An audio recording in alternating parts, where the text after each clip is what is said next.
Good afternoon, dear students. How are you all doing? I hope you're all doing well wherever you are. I am Ekwali Kate, your civic education instructor. In our last lesson, we learned about the meaning, characteristics, types of human rights. And in our lesson today, we shall learn the dangers of political apathy.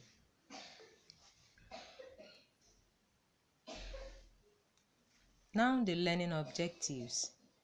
At the end of this lesson, you will be able to learn the meaning of political apathy, reasons for political apathy, dangers of political apathy, and ways of fighting political apathy. Now, on the meaning of political apathy. Before we define this political apathy, let me take your attention to various areas or various occurrences in which we experience in our daily lives or in the political lives of members of the society or of citizens of Nigeria, to be precise. In our society today, so many of us believe that during an election that there is always chaos. There is always uncertainty. Some used to be scared of election days. Some take it to be a day of rest. Some assume that election days are meant for some people who are politically minded, forgetting that these days are the days we ought to come out in mass and make choices of a better governance in our society. During election days, some people will prefer to go for their various businesses.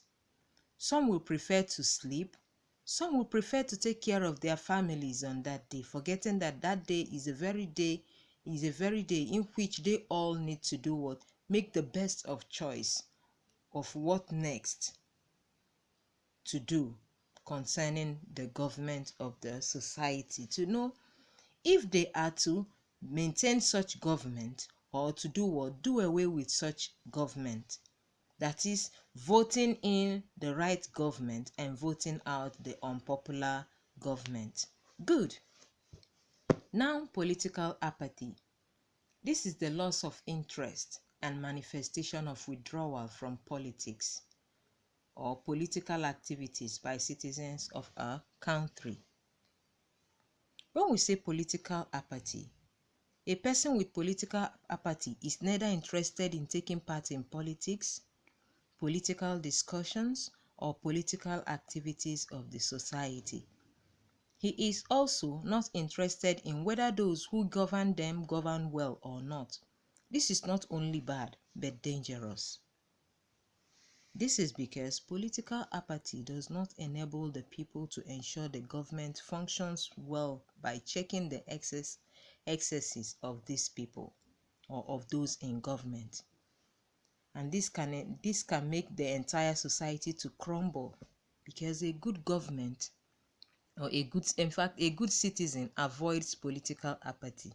They develop deep interest in politics so as to contribute their quota towards forming a good government, ensuring good governance and having a progressive society.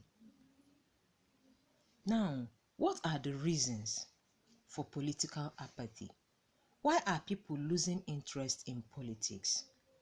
Why do they avoid political rallies? Why do they avoid elections? Why do they avoid polling booths on the days of election? One is bad governance. I repeat, bad governance. People lose interest in government and political activities when the government is not doing well. Sometimes a group of people who rule without any consideration for the masses come to power and the people suffer. This makes people to withdraw from political activities with the impression that every leader is what? Bad. Another one is unfulfilled political promises. When we say unfulfilled political promises, some political parties make promises just for the purpose of winning an election, but do not have any intention of fulfilling those promises. In their manifestos, they make a whole lot of noise, make a list of impressive things they will do for the people, but they fail to do them. They fail to do them. People become disillusioned and no longer believe in the political parties anymore. This is another cause of political apathy. The next one is political culture. Some of us believe that politics is a dirty game because of the way we display it, because of the way we exercise it, the way we go about politics in our society. It makes people believe that politics is a what? A dirty game. Political culture of a nation is the behavioral disposition of people towards their government, as expressed in the belief that politics is a dirty game. Whatever is done is not their business, because a certain set of people are already chosen before the proper election goes on. Example is this godfatherism. They believe that only atheists or those who are not serious believers can join politics. In a society where there is, or where that is where this type of political culture exists, people develop political apathy because they will not have interest in what? In voting. Then the next one is violence during election. During election, you see people, thugs, moving around the the polling booths, campaigning, having guns in their possession, fighting. Hoodlums use this opportunity to destroy lives and properties of people. The peace-loving members of the society will end up running into their various shells just to save themselves from being victims of this violence during election. These hoodlums, these thugs that are being hired for this electoral violence or electoral malpractice, end up hurting or harming the innocent ones or the peace-loving members of the society. All because they want to rig this election, all because they want to do what? Cause problems so that the members of the society will end up not voting but running back to their various houses so they can use that opportunity to condone all sorts of evil so as to win. And at the end of it all, what happens? Those people that got into power in an illegal way or in an unpopular way end up doing what? Messing everything up because they will not deliver appropriately. Because we, the voters, I and you, know who will do this best. This is not a matter of competition, but it should be a matter of who can do this best and who can do it well. The next one is illiteracy. Most of us don't even know our rights. Some, because they don't know how, they cannot read and write, they are scared of the polling units. They don't want to go there because they don't know how to read. They are shy. They don't even know which one is any of these political parties. I don't want to be specific, although we have series of political parties in Nigeria, but I don't want to be specific because this is not a political this is not a political rally or whatever. This is just a lesson. We have several political parties in existence, such as the PDP, the APC, the AC, and so many others we have. We have the APGA. I can only mention but few at this moment. Some people don't know these logos. Some don't even know the meaning of these write-ups. Some don't even know the ideologies of these political parties. So it is another major cause of what? Political apathy, because a greater percentage of the populace are what? Uneducated, and as a result of this, they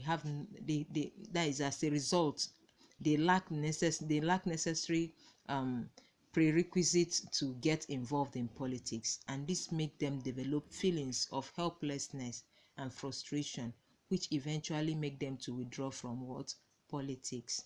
Then the next one is rigging of election rigging. At the end of the day, you see some people will be in a closet. They'll begin to kind of plan different ways in which they will end up bringing out, and that is changing the scores, or the number of voters in a particular vote. They will end up coming up with a falsified records. It is often said that your vote is your weapon. Yes.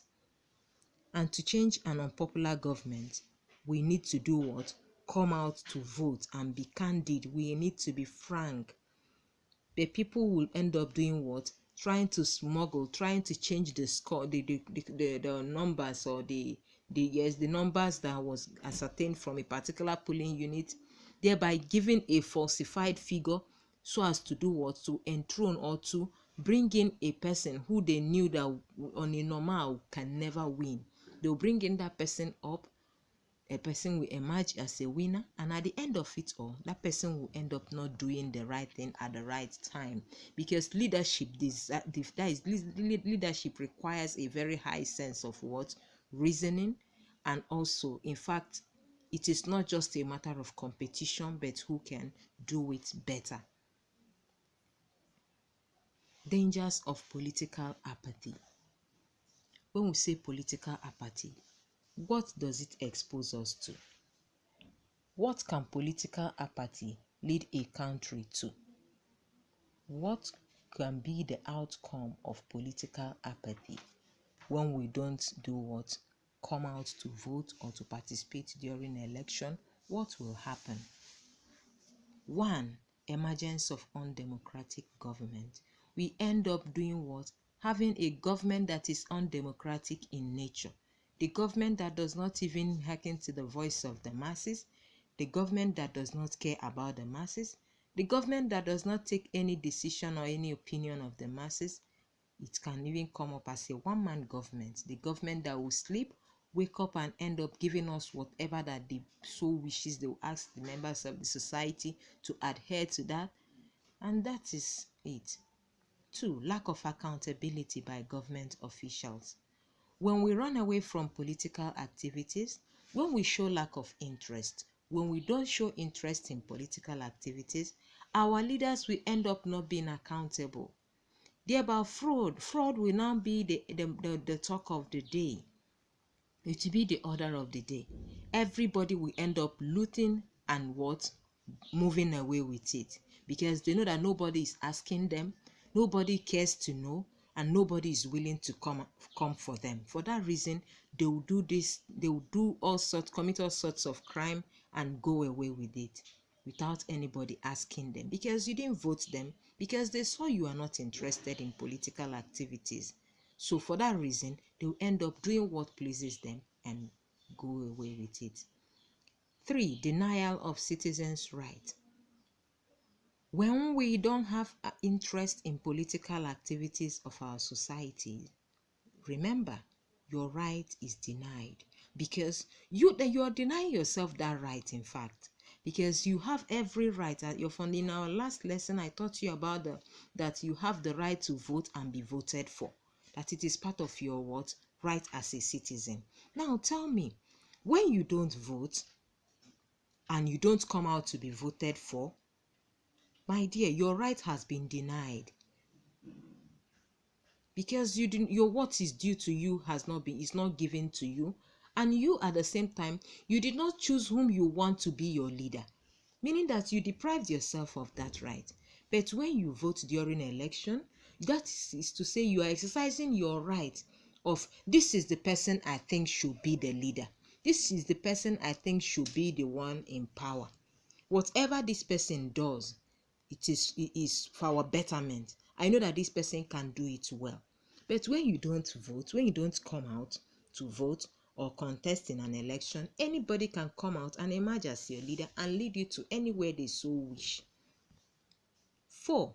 It can lead to election or appointment of incompetent, unpopular leaders. Take it this way. Whoever are meant to vote are those people we have seen that they have these capabilities to lead or to rule. When you have somebody in mind that you think should rule, you come out and vote for that person so that that person will emerge as the leader and do what? Rule. But when you don't come up to rule, whoever that is being found at the corridors of the society or in the society, they can just give that person that power to handle.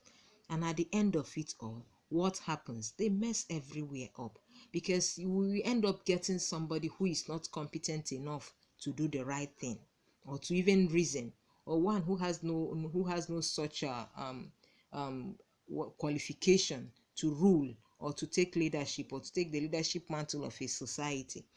The next one is minimal input in decision making process.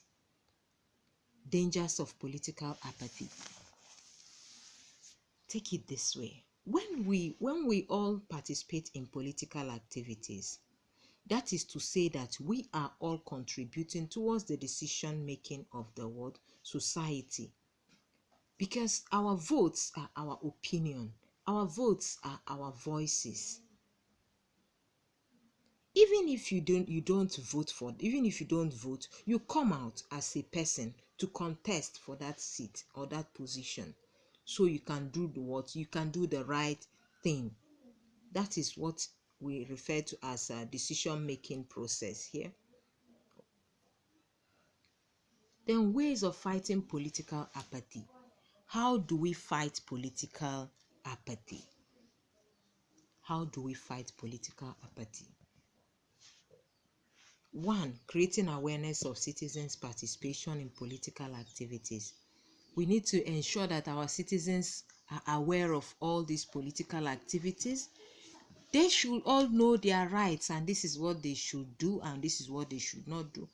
When I mean creating awareness of citizens' political participation in political activities, I'm not talking about coming to a group of people sharing salt wrappers to our aged women and so on. No, telling them what it means and what they stand to benefit when they come out to vote during election or after election. Not when you're being given 1,000 naira during election, and you have a messy road, potholes everywhere, no electricity, you have nothing to boast of as a citizen, and you'll be given 1,000 naira on the election day. After the election, you will no longer benefit any other thing from the government till after 8 years. Another person will come up again with a sachet of salt, piece of wrapper that people's faces are being drawn upon, and you be given. At the end of it all, you are telling me you tell us that is electoral education. No, teaching you, we all ought to know or create awareness of citizens' participation in political activities, so we can all know what is expected of us. Two, encouraging press freedom. We all need to encourage press freedom. Some people, when you want to interview them over the media or with the aid of the press, they seem to kind of run away. Though I don't blame them. Some are scared. I know things actually happens in our society, but we should be able to do what? Express ourselves. Press freedom should be what? Encouraged. And when one says actually what is happening, that person should not be haunted. Three, joining or forming political organization. We all need to do what? Participate in either joining political organizations or also forming one, so long as it will be beneficial to all what? Concerned. Four, making leaders accountable to the people. We need to make our leaders to be accountable to the people. We can make them accountable to the people when they discover that everybody is interested in knowing how the money is coming in, how the money is being spent, who is the contractor in charge. Did this contractor actually accomplish this project given? How has this project started? How did it end? How far have we gone? After this, where next? Accountability matters. When there is accountability in government, everybody will come out because they all know where we are heading to. At least it will enable them understand that we all know where we are coming from and where we are heading to. 5, good governance by fulfilling electoral promises. Oh goodness, so many electoral promises has been made and so many unfulfilled. This political apathy can be discouraged or be addressed if we practice good governance by fulfilling electoral promises.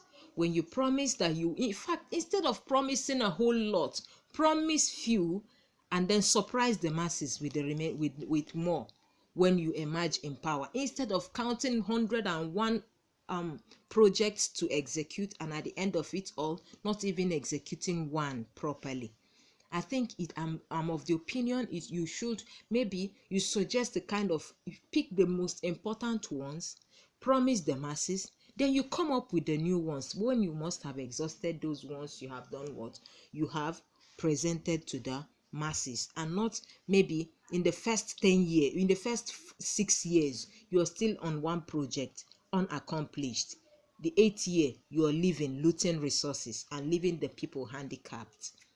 6, discouraging the use of political thugs. In fact, this has been the order of the day. So many youths are being used for this. But I keep asking, these people that use these people as thugs, electoral thugs, where are their own kids? None of their kids are participants of this thuggery. They are all innocent of thuggery, but their parents love thugs. Don't avail yourself for thuggery. Let's all join hands to discourage political what? Thuggery. There shouldn't be thugs. Politics should be a civilized game. If you happens to win, fine, take the lead. Let's follow. Let's support you. But because so many people are in there to squander resources, they end up fighting for it. So let's discourage the use of political thugs during election. 7, conducting free, fair and credible election.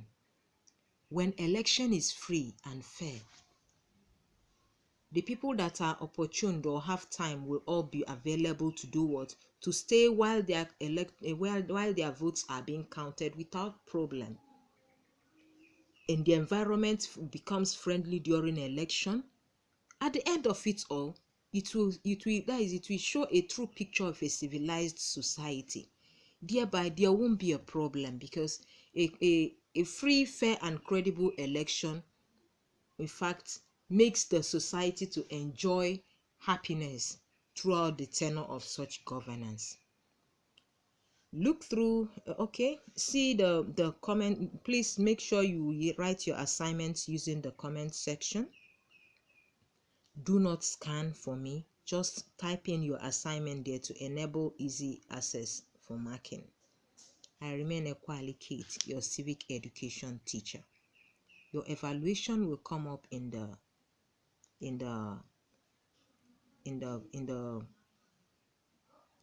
classroom. I will post your evaluation in the class. Thank you.